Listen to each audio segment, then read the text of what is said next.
ముందుగా ఈరోజు ఇక్కడ రావడం చాలా ఆనందంగా ఉంది. కాకపోతే అంతకంటే ముందుగా ఈరోజు మనందరికీ తెలిసిందే, చాలా గొప్ప వ్యక్తి, సీనియర్ నటుడు విజయకాంత్ గారు ఈరోజు పై లోకానికి వెళ్ళారు.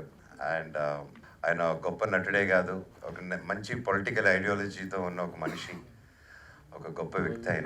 ఆయన గురించి మెయిన్గా ఎందుకంటే షేర్ చేసుకోవాల్సింది మన ఇండస్ట్రీ. ఆయన అడుగుజాడల్లో ఎంతోమంది చూసి వచ్చున్నాం. మా చైల్డ్హుడ్ అంతా ఆయన సినిమాలు చూసి పెరిగాం. అండ్ ఆయన గురించి చెప్పాలంటే ఆయన ఇంట్లో ఎప్పుడండి, మాకు చెన్నైలో ఫస్ట్ ఇండస్ట్రీ ఉన్నప్పుడు అక్కడే ఉన్నాం కాబట్టి బాగా తెలుసు. ఎప్పుడు వారి ఇంటి బయట 200-300 మంది జనాలు నిలబడుతూ ఉంటారండి. ఆకలి నా ఇంటికి వస్తే ఆకలి తీరకుండా వెళ్ళిన వాళ్ళు లేరు అక్కడ. అంత గొప్ప వ్యక్తి ఆయన కుటుంబం. ఈరోజు ఆయన మనతో లేరు, కానీ ఆయన చేసిన సినిమాలు, కార్యక్రమాలు, సేవా కార్యక్రమాలు, మంచి విషయాలు కలకాలం నిలిచుండిపోతాయి.